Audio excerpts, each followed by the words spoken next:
Enfermedad de Cushing. Dentro de nuestra presentación del caso tenemos a nuestra paciente de nombre Susan Taylor. En la causa de consulta refiere que ha estado cansada y débil últimamente, ha tenido edema en miembros inferiores, además refiere ganancia de peso aproximadamente 50 libras en los últimos 2 años, insomnio y depresión. Dentro de los antecedentes patológicos refiere rinitis alérgica estacional. Dentro de los antecedentes familiares refiere que la madre tiene diabetes mellitus tipo 2 y el padre tiene hipertensión arterial. La hermana también cuenta con depresión. Dentro de los antecedentes toxicológicos, no fuma y bebe ocasionalmente, y antecedentes alérgicos, es alérgica a la sulfa. Ella refiere consumo de medicamentos entre los que se encuentra Lesina como anticonceptivo, Nasonex para la rinitis alérgica estacional, el Unison para el insomnio y el Advil para el dolor de cabeza. Dentro de la revisión por sistemas, lo que tenemos señalado en rojo son los que tiene la paciente y están relacionados directamente con el caso, con el síndrome, entre los que se encuentra fatiga, debilidad, dolor de espalda, aumento de peso, acidez estomacal, entre otros. Dentro del examen físico solamente utilizamos los que están relacionados directamente con el síndrome, entre los que se encuentra general, mujer obesa con apariencia cochinoide. Entre los síntomas vitales encontramos tensión arterial de 165/86, por lo cual indica una hipertensión, y IMC de 30.9, lo que confirma el estado de obesidad. En la piel tenemos una piel delgada con algunos hematomas y estrías a nivel del abdomen, y en la cabeza una cara de luna llena referente pues del síndrome. Dentro de las extremidades refiere disminución de la fuerza bilateral y edema de miembros inferiores. Dentro de los exámenes complementarios encontramos una alteración a nivel de la glucosa, de los glóbulos blancos, aspartato aminotransferasa, hemoglobina glicosilada y alteración de los niveles de colesterol total, que posteriormente vamos a explicar. Dentro de la evaluación diagnóstica encontramos un posible diagnóstico de síndrome de Cushing de etiología desconocida, en donde el síndrome de Cushing es el conjunto de signos y síntomas que están relacionados con el aumento de los niveles de glucocorticoides, ya sean de nivel endógeno o nivel exógeno. El síndrome de Cushing contiene todo lo que tiene que ver con aumento del nivel de cortisol, ya sea endógeno o exógeno, independiente de la etiología. En cambio, la enfermedad de Cushing solamente a nivel de la hipófisis. En el caso de las causas de síndrome de Cushing, a menudo se da principalmente por el consumo de fármacos corticosteroideos, pero también por alteraciones a nivel de la corteza suprarrenal. Se divide en dos, que son dependientes de ACTH e independientes de ACTH. De los que son dependientes de ACTH quiere decir que están directamente ligados con la hipófisis, e independientes que están ligados o con la corteza suprarrenal o inducido por fármacos. Por lo general, la enfermedad de Cushing, que está relacionada, o la mayor cantidad de casos que se generan a nivel de la hipófisis, se da por un adenoma hipofisiario benigno, por lo general por la hipófisis anterior. Dentro de las manifestaciones clínicas que se dan de manera más temprana son por lo general la fatiga, la obesidad central, sobre todo un abdomen prominente, la cara de luna llena y extremidades delgadas. Dentro de las flechas que señalan está la relación directa con los síntomas que tenía la paciente en el caso clínico y las directas relacionadas con el síndrome de Cushing. Entre las manifestaciones clínicas más comunes se encuentra la obesidad, la cual por lo general en los adultos es sobre todo central y en los niños es generalizada.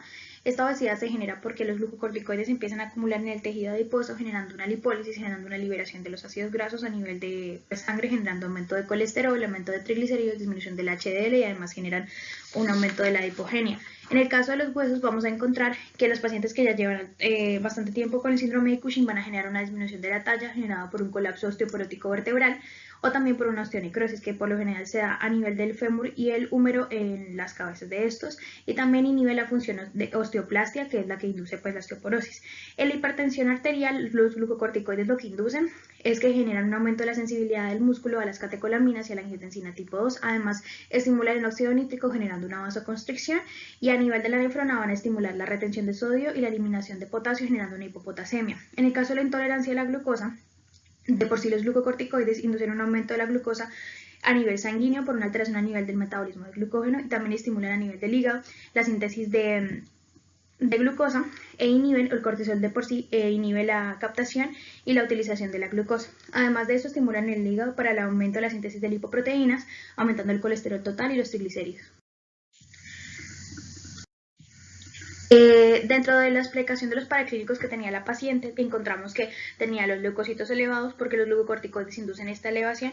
Tenemos glucosa elevada y hemoglobina glicosilada elevada porque los glucocorticoides generan una tolerancia a la insulina y aumento de los niveles de colesterol y triglicéridos por la estimulación que generan los glucocorticoides en el hígado para la síntesis de las lipoproteínas. Ante la sospecha de un síndrome de Cushing es muy importante hacer el diagnóstico en dos etapas. La primera es determinar si el paciente tiene o no el síndrome de Cushing y la segunda es determinar la etiología del síndrome de Cushing. Es muy importante seguir los protocolos adecuadamente para llegar a un correcto diagnóstico y para posteriormente dar un correcto tratamiento. Entonces tenemos que la primera prueba que vamos a pedirle a la paciente es la cuantificación de cortisol libre y de creatinina en orina en 24 horas. Los valores normales oscilan entre 4 a 40 microgramos por 24 horas y la paciente en dos tomas tuvo 356 microgramos y 362 microgramos en 24 horas, lo cual es confirmatorio para el síndrome de Cushing. La segunda es la prueba nocturna de supresión con dosis baja de dexametasona, la cual es una prueba sencilla en la cual le administramos a la paciente 1 miligramo de dexametasona por vía oral a las 11 pm y luego se le cuantifica el cortisol en plasma. Los valores normales van hasta 1.8 microgramos y la paciente tenía 9.2 microgramos por litro. Es muy importante, dado que la paciente toma anticonceptivos orales, decirle que lo suspenda 48 horas antes de la toma de la prueba, dado que los estrógenos pueden dar resultados anormales en esa prueba, dado que inhiben la supresión por dexametasona. Y la tercera prueba, que es una prueba altamente sensible para el síndrome de Cushing, es la prueba de cuantificación de cortisol en saliva a la medianoche. Se toma a las 11 de la noche y, como sabemos, el cortisol sigue un ritmo circadiano.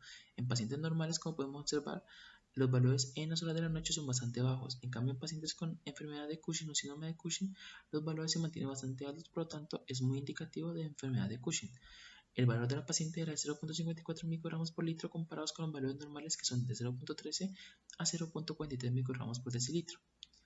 Los resultados de las pruebas confirman un síndrome de Cushing de etiología desconocida, lo cual con la prueba de TH en plasma confirmaron que es un tumor hipoficiario, dado que los resultados de la paciente estuvieron bastante altos, con 103 y 110 picogramos por mililitro, aparte de una resonancia magnética que reveló un agrandamiento de la glándula pituitaria, pero no se encontró ninguna masa aparente a nivel de la glándula suprarrenal, y esto es muy importante. El tumor no pudo ser bien localizado y los márgenes no pudieron ser bien establecidos. Por lo tanto, esto nos va a cambiar el tratamiento posterior que le vamos a administrar a la paciente. Los objetivos de la terapia para el síndrome de Cushing o enfermedad de Cushing serían los siguientes objetivos. Primero es invertir las manifestaciones clínicas del síndrome de Cushing, reduciendo la secreción de cortisol a niveles normales. La segunda sería erradicar cualquier tumor que ponga en riesgo la vida del paciente. Tercero sería evitar la dependencia constante de los medicamentos por parte de nuestro paciente. Y por último, evitar la deficiencia hormonal permanente en nuestro paciente. Entonces tenemos que, como primera medida, siempre se toma en cuenta la cirugía transfemoral como primera medida, pero esta tiene dos contraindicaciones muy grandes en nuestra paciente. Primero, la cirugía transfemoral tiene un efecto adverso en la fertilidad posterior y la paciente manifestaba que quería tener un hijo, por lo tanto estaba contraindicada la cirugía transfemoral. Y aparte, la cirugía está indicada en tumores de la hipófisis muy bien localizados y con unos márgenes muy bien delimitados por imágenes, lo cual tampoco tenemos en nuestro caso. Entonces pasamos a la segunda lección, que sería una radiación hipofisiaria más una terapia farmacológica con inhibidores de las enzimas suprarrenales. Esta terapia se da por 6 meses, pero puede alargarse un poquito más. También en la terapia primaria en niños menores de 18 años, y el objetivo principal de esta terapia es reducir la secreción de TH y, por lo tanto, reducir los niveles de secreción de cortisol a los niveles normales. Bueno, con enfoque farmacológico tenemos dos enfoques. El enfoque de normalización no lo vamos a utilizar dado que los síntomas de nuestros pacientes son muy intensos y los niveles de cortisol son muy variables. Entonces efectuaremos un enfoque de bloquear y reemplazar, en los cuales vamos a bajar los niveles de cortisol hasta el máximo, muy bajos, y vamos a dar una terapia de reemplazo para suplir las necesidades fisiológicas del organismo de nuestra paciente. Este enfoque se da en síntomas muy intensos o cuando los niveles de cortisol son muy elevados. Entonces tenemos que, como tratamiento inicial, vamos a dar ketoconazol, un antimicótico, 200 miligramos 3 veces al día en un enfoque inicial, y vamos aumentando paulatinamente hasta llegar a una dosis de 1200 miligramos dividido en 3 dosis al día. El mecanismo principal del ketoconazol va a ser inhibir el primer paso de la biosíntesis de cortisol, al igual que inhibir la desmolasa C17-20 que da la biosíntesis de la testosterona. El ketoconazol necesita un ambiente ácido para poder absorberse, y por lo tanto los inhibidores de bomba de protones estarían contraindicados en esos pacientes, dado que afectan la biodisponibilidad del ketoconazol. Al efectuar la estrategia de bloqueo y reemplazo es muy importante efectuar una terapia de reemplazo con glucocorticoides, en este caso hidrocortisona, que llevaremos posteriormente en qué dosis lo vamos a manejar. Algunas consideraciones especiales del ketoconazol, que es el tratamiento principal, es que el ketoconazol puede causar hepatotoxicidad reversible, por lo tanto está contraindicado en pacientes con falla hepática aguda. Se recomienda que si los niveles de transaminasas se suben por encima de 3 veces lo normal, se sugiere suspender el ketoconazol. El ketoconazol ha demostrado ser teratogénico y tóxico para embriones animales, pero en casos muy especiales se ha utilizado en embriones humanos, en fetos humanos después de la séptima semana del embarazo. Y si el ketoconazol no controla por sí solo la secreción de cortisol, se recomienda manejar una dosis total de 1200 miligramos al día, obviamente dividido en 3 dosis al día, y agregar un medicamento llamado metilapona que vamos a explicar a continuación. La metilapona es un inhibidor de la 11-beta-hidroxilasa que va a bloquear el paso final en la biosíntesis del cortisol, como podemos ver en la imagen. Como consecuencia de la disminución de los niveles de cortisol, la secreción de ACTH de un tumor hipoficiario puede aumentar y estimular la producción de andrógenos suprarrenales, lo que puede causar un aumento del crecimiento del vello en las mujeres. Al efectuar la estrategia de bloqueo y reemplazo, como sería en nuestro caso, es importante que los pacientes reciban terapia con glucocorticoides de reemplazo. Nosotros vamos a usar con nuestra paciente hidrocortisona por vía oral de 10 a 12 miligramos por metro cuadrado al día en 2 a 3 dosis divididas, tomándose la primera dosis al despertarse la paciente. Este tratamiento continuará con la hidrocortisona hasta que el eje hipotálamo-hipófisis adrenal se recupere. Como tratamiento de los síntomas para la intolerancia a la glucosa, que es debida a la estimulación de la gluconeogénesis por el cortisol y la resistencia periférica a la insulina causada por la obesidad, vamos a dar pioglitazona 30 miligramos al día. Para la hipertensión arterial, que es debida a la activación de los receptores tubulares renales tipo 1 por cortisol, le vamos a dar a la paciente espironolactona 50 miligramos cada 12 horas. Para la dislipidemia inducida por la enfermedad de Cushing, vamos a dar rosuvastatina a la paciente, que lo que va a hacer es que va a aumentar el número de receptores LDL hepáticos en la superficie celular, aumentando la absorción y catabolismo de LDL e inhibiendo la síntesis hepática de VLDL, reduciendo así el número total de partículas VLDL y LDL. A la paciente se le dará inicialmente dosis de 5 a 10 miligramos al día, si es necesario, y al transcurrir 4 semanas se irá aumentando la dosis hasta 10 a 20 miligramos al día, llegando a un máximo de 40 miligramos al día. Como recomendaciones generales al paciente y a su estilo de vida, le recomendaremos como número 1 el ejercicio, que es necesario para la ganancia de músculo y la pérdida de peso. Sin embargo, debido al debilitamiento muscular y óseo producido por la enfermedad, debe realizarse de una forma progresiva y lenta para evitar consecuencias. Número 2, la alimentación. A estos pacientes se les remitirán a un nutricionista, ya que en términos generales su dieta debe incluir cantidades adecuadas de proteína para ayudar a su pérdida muscular, alimentos ricos en calcio para la pérdida de masa ósea, alimentos bajos en sodio debido a que estos pacientes tienen tendencia a la hipertensión arterial, y también se tiene que tener un control en la ingesta de carbohidratos.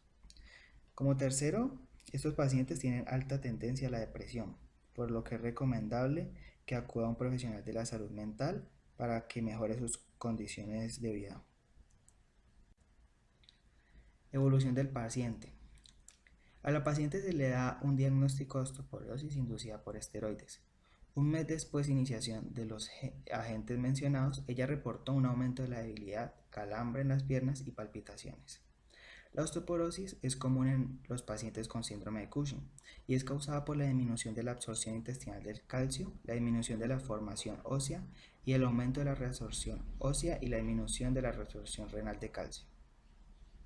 La osteoporosis inducida por glucocorticoides es una complicación muy común en terapias de reemplazo. El objetivo del tratamiento de la osteoporosis en cualquiera de sus contextos va a ser evitar la aparición de fracturas como consecuencia de la enfermedad. Es importante asegurar con una dieta y suplementos, si es necesario, la ingesta de calcio con 1500 miligramos al día y vitamina D de 400 a 800 unidades para mejorar su absorción. Los bisfosfonados como el alendronato se consideran efectivos en la prevención como el tratamiento de la osteoporosis inducida por glucocorticoides por su capacidad de aumentar la densidad mineral ósea. Se hizo un estudio en el cual se dio que el riesgo de fractura vertebral incidental se redujo significativamente con alendronato después de 2 años de tratamiento. El alendronato junto con el risendronato son los más recomendados tanto en la prevención como en el tratamiento de la pérdida ósea inducida por glucocorticoides en asociación con suplementos de calcio y vitamina D. Por último, esta es la terapia global que nosotros le dimos a nuestro paciente con el medicamento, pues a qué se debe cada medicamento, o sea, el problema que trata y su respectiva dosis. Y esta es nuestra bibliografía y muchas gracias.